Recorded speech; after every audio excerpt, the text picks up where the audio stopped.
हुआ है नहीं पता आपको, ये बात मैं इसलिए बता रहा हूं कि यही है आंतरिक चुनौतियां। आज उनका मॉडर्न रूप हो गया है। आज मॉडर्न रूप क्या है? फारूक अब्दुल्ला क्या कहता है? हम 370 हटाने के लिए चाइना की मदद लेंगे, क्योंकि पाकिस्तान से पैसा मिलना बंद हो गया इस दलाल को। चुनौती क्या है कि भारत के डेमोक्रेसी के सारे इंस्ट्रूमेंट का इस्तेमाल करके एक भीड़ तंत्र न न्यायपालिका की सुन रहा है, न कार्यपालिका की सुन रहा है, और किसी चीज पे कोई कानून बना है जिससे उसका कोई लेना देना नहीं है, तब भी शाहीन बाग पे धत्ता बता करके आपने 60 दिन तक सड़क रोकी, हजारों व्यापारियों का करोड़ों रुपए का नुकसान हुआ। सुप्रीम कोर्ट ने डर के मारे पहली बार इंटरलोकर को भेजा कि जाइए और उनको परसू करिए कि किसी तरीके से वो हट जाए। इतनी बौनी भारत राज्य की देखा है कभी आपने इंस्ट्रूमेंट को? ये खतरे जो हैं कि शाहीन बाग इस देश में बन जो रहा है, ये जेएनयू हैदराबाद में टुकड़े टुकड़े के नारे क्यों लगते हैं और अल्लाह का नाम लिया जाता है इंशाअल्लाह इंशाअल्लाह। कोई मुसलमान गलेवान नहीं पकड़ता है उस उमर खालिद का और उसके बाप का जो सिमी का प्रेसिडेंट था कि तुमने ये कैसे नारा लगाया भारत में। जिस दिन जूता लेकर के या तलवार लेकर के मुसलमान को मारेगा कि तुमने भारत के खिलाफ कैसे बोला, उस दिन ये देश सुधरेगा। ये नहीं हो सकता। ये झूठ मक्कारी करती रहेगी। आपको अच्छा लगेगा नहीं भारत फलाना ये देश, हम तुम सिवैया, हम तो भाईचारा, ये कुछ नहीं होने वाला। ये झूठ है, लंबा फ्रॉड है। इसलिए इस देश में देखते देखते 70 साल में 500 कश्मीर बन चुके, एक मुसलमान मुंह नहीं खोलता है। 2014 से लेकर 2019 तक का रिकॉर्ड, डेट, टाइम, उम्र, बाप का नाम, वंश, जगह बने। 151 हिंदुओं की मॉब लिंचिंग मुसलमानों ने की है, जिसमें 50 दलित हैं। इस पे चर्चा हुई इस देश में कभी? एक आम आदमी को नहीं पता होगा कि क्यों हुआ, क्योंकि बहुत सारे लोग कहेंगे अरे छोड़िए इन बातों से तो लोगों में नफरत फैलेगी। अरे भाई तो हम तो 1947 में नहीं थे, तब कौन सी नफरत से 21 लाख लोग मारे गए थे? तब कौन सी आरएसएस और बीजेपी ने नफरत फैला दी थी? तब कौन से बजरंग दल ने और केसरिया ने जाके नफरत फैला दी थी? ये मक्कार है, ये कन्फ्रंट नहीं करना चाहते, ये काउंटर नहीं करना चाहते। ये सुविधा भोगी समाज है। ये चाहता है कि हमारे घर में चाचा नेहरू पैदा हो और पड़ोसी के घर में भगत सिंह पैदा हो। हम नहीं भगत सिंह पैदा करेंगे, हम जीजाबाई नहीं बनेंगे, हम सावरकर नहीं बनाएंगे, हम दलाल बनाएंगे। कैसे भारत सरकार की लूट में हमारे बेटे का भी हाथ हो, घर हमारा बन जाए, 4 गाड़ियां आ जाए, बेटी हमारी लंदन चली जाए, बेटा हमारा अमेरिका चले जाए, और फिर हम भारत माता की जय के नारे लगाएंगे। इससे बड़ा पाखंड और झूठ नहीं है। ये भारत मां का नारा लगाने से भारत नहीं मजबूत होने वाला। ये जो राम मंदिर की नींव रखी गई है, लिख लीजिएगा मेरी बात को, मैं नहीं रहूंगा। 50 साल के बाद इसका हशर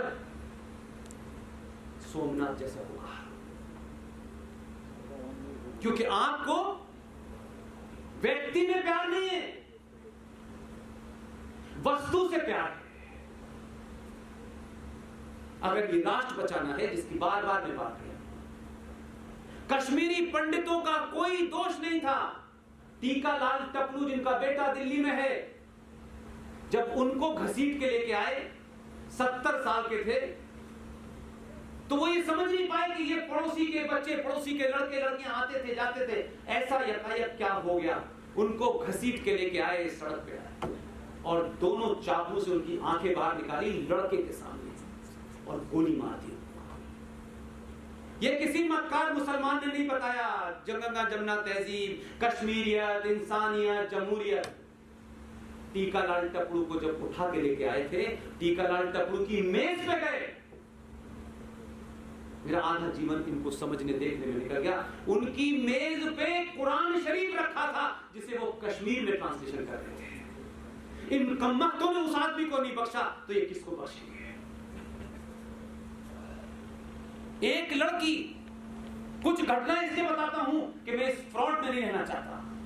निजी तौर पे किसी मुसलमान से मेरे संबंध हैं, वो सेकुलर सरकारी नहीं है। कैप्टन सिकंदर रिजवी की जान को खतरा होगा, उसके लिए 10 जान दांव पर लगा देंगे।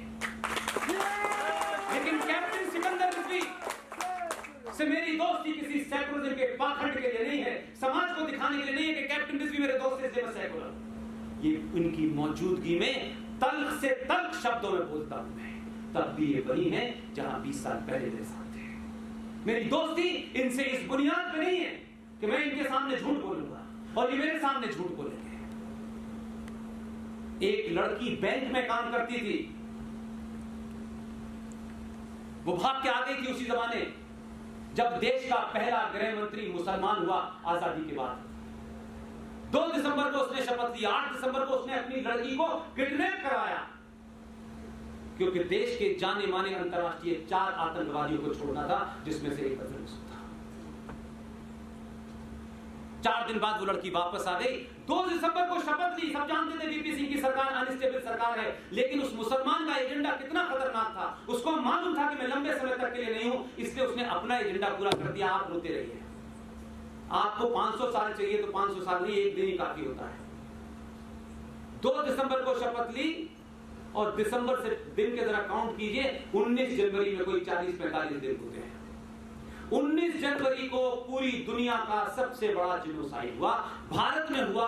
जो भारत के मूल निवासी थे, जो उस जगह कश्यप ऋषि के वंशज थे, उनको उनकी जमीन से मुसलमानों ने, उनके पड़ोसियों ने बलात्कार करके, मर्डर करके, लूट करके उन 2500 लोगों को मारा।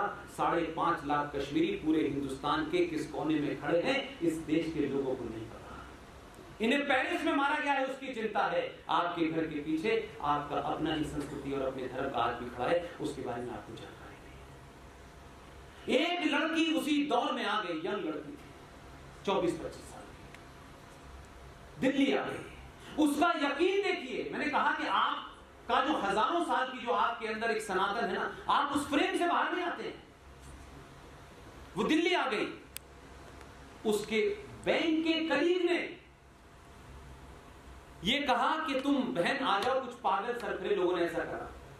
उसको भी यकीन हुआ कि ऐसा हो सकता है, क्योंकि ये कोई यकीन ही नहीं कर पाया कि इतने सालों से मैं साथ में यकायक क्या हो जाएगा। 6 महीने बाद वो औरत यहां से चली गई। कहा कि तुम्हारे बैंक का पैसा भी दिलवा देंगे, ये भी कर देंगे, वो भी कर देंगे। उसका यकीन देखिए कि उसने अपने सामने मौतें देखी, फिर भी उसने कहा कि शायद हो सकता है। ऐसा आदमी कैसे अमानवीय हो सकता है कि मेरे कलीग थे, ये नहीं थे शायद मारने वालों में, मारने वाले दूसरे थे, उन पे भरोसा करके चली गई। आप इमेजिन नहीं कर सकते, उनके भाई, उनके माता पिता जिंदा है। मतलब मैं इतनी स्टोरी जानता हूं कि मैंने 89 में पत्रकारिता शुरू की थी, बहुत चीजें आंखों से देखी। दिल्ली में रहते हैं, उस लड़की को बुलाया, वो चली गई यहां से, जाके मिली उन लोगों से। आप समझ सकते हैं क्या हुआ? 21 उसके साथियों ने उसके साथ सामूहिक बलात्कार किया, उसके कपड़े उतारे और हाथ की आरा मशीन से उसके टुकड़े कर दिए। आपके गंगा का जन्नत ऐसी। ये स्टोरी देश को नहीं पता। 2500 लोग मारे गए। जब आतंकवादी किसी को मारने आए थे तो नीचे पहले औरतों को मारा, एक बूढ़ी औरत को छोड़ दिया। छत पे गए देखने के लिए, उस घर का जो मर्द था वो ऊपर चावल का एक ड्रम रखा था, वो उसमें छुप गया। जब वो देख के लौटने लगे, पड़ोसी मुसलमान ने कहा इसके अंदर, उसने उसी पे एक 56 की गोलियां चलाई, सारा ब्लड नीचे आ गया और उसमें जो चावल रखे थे वो खून के थे, उसकी मां के मुंह में डाल के ठूस दिए। आप कहते हैं इंसानियत? आप कहते नहीं गलत राय है, यही तो कर रहे हैं। तो आज भी अंकित सक्सेना को आपने जिबा करा, कमलेश तिवारी को आपने जिबा करा, आप गोली मारते तो समझ में आता है, इससे आपकी वो बर्बरता पता चलती है। आप कहते नहीं, अरे इंडिविजुअल जीवन में लोगों के जानकार होंगे, उससे सेकुलरिज्म नहीं बन सकता, इसलिए ये देश में झूठा सेकुलरिज्म है। इसलिए आप मंदिर की बात करेंगे तो आप कम्युनल हो जाए। कोई भगवान सीता को, मां सीता के बारे में गंदी बात कह देगा हैदराबाद में तो कोई कुछ नहीं पूछेगा। और माइनॉरिटी में है फिर भी कहते हैं 15 मिनट का टाइम दे दो। अगर मेजॉरिटी ने टाइम मांग लिया तो क्या होगा? एक था पड़ोसी राज्य वाला, उसने 3-4 दिन का टाइम दिया, कुछ हुआ नहीं। इसलिए मैं बार बार कहता हूं, एक एक मुसलमान, वो ईमानदार हो बेईमान हो, मुझे इसमें कोई इंटरेस्ट नहीं है। अगर मुसलमान की यह गलतफहमी है कि वो माइनॉरिटी में रहते हुए इस देश के अंदर आतंक फैला सकता है, तो आतंक के बारे में जिन लोगों ने न किताबें पढ़ी न जानते हैं, उन्हें पता नहीं कि आतंक बनता कौन है और आतंक कौन फैलाता है। दुनिया में आतंकवाद वहीं सफल हुआ है जहां मेजॉरिटी आतंकवाद करती है, चाहे पंजाब में हो चाहे कश्मीर में हो। अगर इस देश में मुसलमानों को यह बदख्याली हो गई है कि वो इस देश के हिंदुओं को आतंक से खत्म कर देंगे, तो ध्यान रहिए, खुल के कहता हूं, ये कोई मेरा चैलेंज वैलेंज नहीं है, ये सच्चाई है। शायद अभी समझ में नहीं आएगी। ये मुसलमानों की जिम्मेदारी है कि इस देश के 100 करोड़ हिंदू अहिंसक न हो। अगर इस देश के 100 करोड़ हिंदुओं में से कोई 5% भी हिंसक हो गया तो पता नहीं चलेगा कहां से आएगा। इसलिए ये जो लोग घूम रहे हैं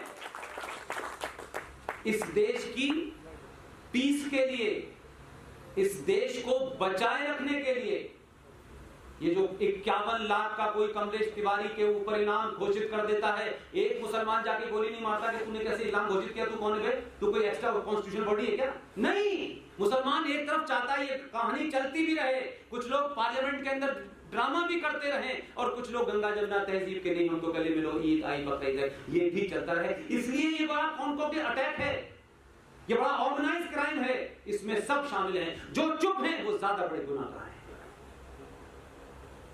ये जिम्मेदारी मुसलमान की है इस देश की कि हिंदू हिंसक ना हो जाए, और अभी यहां से बदलना शुरू हो गया है।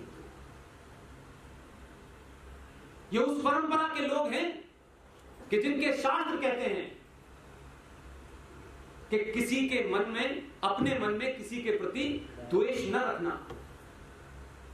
लेकिन दुश्मन अगर तुम्हारे सामने आ गया है और तुम्हें लगता है कि तुम्हें वो मार देगा, इससे पहले कि वो ये सोचे उसकी गर्दन धड़ से अलग कर देना, ये वो लोग हैं जिन्होंने अभी तक की नहीं है।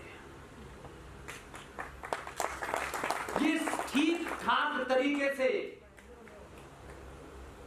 इस कायनात को, इस यूनिवर्स को, इस ब्रह्मांड को बचाने के लिए पागलों की तरीके से जो काम कर रहे हैं, इन्हें करने दो। ये जो कन्वर्जन का बुखार हो गया है, 95 के जो बनाई गई है, उसमें लिखा है 25 से 26 तक कि इस देश में मुसलमानों को अपने मजहब की जो भी चीजें हैं उन्हें मानने का अधिकार है, लेकिन subject to the public order and morality. It's written in the constitution कि आप अपने मजहब का पालन करें, ये ध्यान में रखते हुए कि पब्लिक डिसऑर्डर ना हो और कोई इमोरल काम ना हो। तुम कहते हो हम सड़क पर नमाज पढ़ेंगे, ये पब्लिक ऑर्डर को डिस्टर्ब नहीं करना। और इतने जाहिल हैं अल्लाह के फजल से,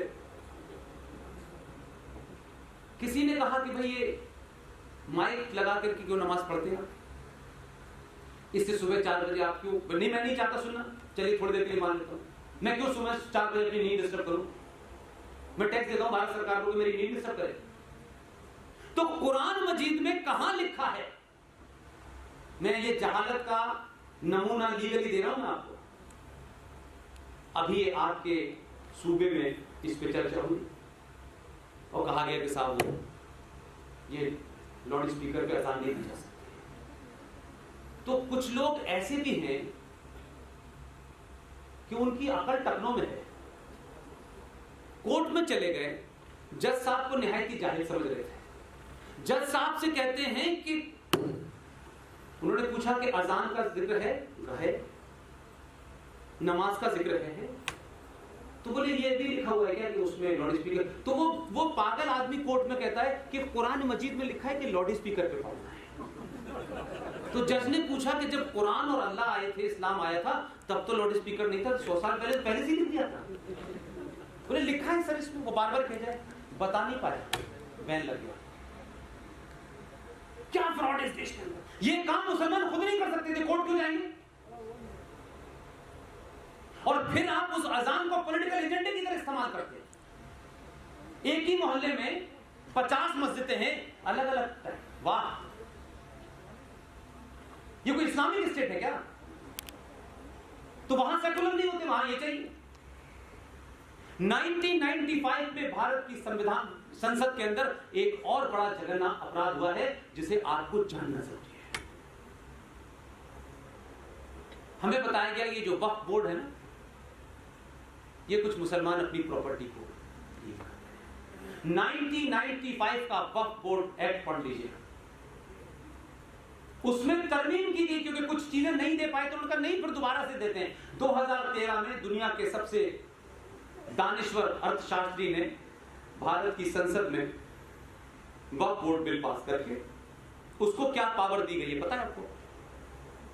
वक्फ बोर्ड के सेक्शन 40 में यह कहा गया है कि वक्फ बोर्ड जिस जगह को अपनी प्रॉपर्टी घोषित कर देगा उसकी सुनवाई आप कोर्ट में जाएंगे।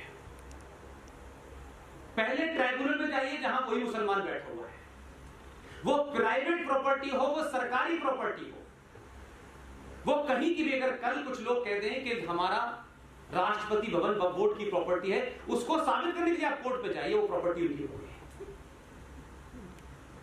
इससे बड़ा हिंदुस्तान में क्या दुनिया में लैंड जिहाद हो सकता है? ताजमहल को इसी की बुनियाद पे घोषित किया है, उस पे आप चुनौती नहीं दे सकते। और भारत में रेलवे के पास सबसे ज्यादा जमीन है पूरे भारत में, और नंबर 2 पे डिफेंस के पास है, और नंबर 3 पे वक्फ बोर्ड के पास है।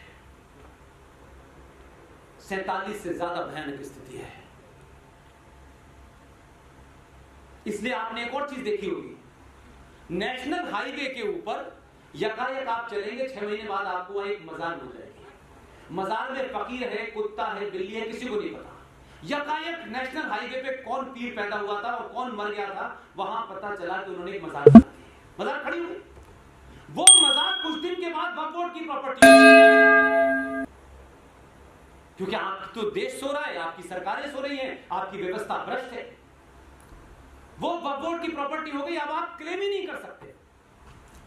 आपको उसी के ट्राइब्यूनल में जाना होगा जिन्होंने उस पर कब्जा किया है। और वो जो कानून बनाएंगे उस देश के डीएम और एसएसपी को उसको इंप्लीमेंट करना है। सुपर एक्स्ट्रा कॉन्स्टिट्यूशनल बॉडी है जिसे भारत की संसद में कांग्रेस पार्टी ने 2013 में बनाया। कहां लड़ रहे हैं आप? किस एजेंडे पे जा रहे हो? फिर कहते हैं यहां से, ये तो शरिया से ज्यादा खतरनाक है भाई। अगर शरिया नाम की कोई चीज है तो आप एक जगह छीन लेते हैं, एक जगह बचा लेते हैं, एक कानून से। ये कब तक चलेगा यार? पूरे देश की हालत ये है, पूरे देश की हालत ये है। इसलिए 1946 के मैंने हालात कहा, इसलिए 1946 के हालात। लिहाजा कोई बम धमाका कोई बड़ी चीज नहीं है। ये जो हो रहा है इस देश के अंदर, जो पता ही नहीं है आपको कि आप एक धीरे धीरे एक ऐसे बम पे बैठे हैं कि वो कभी भी फटेगा और आपसे पूछेगा आप हैं कौन।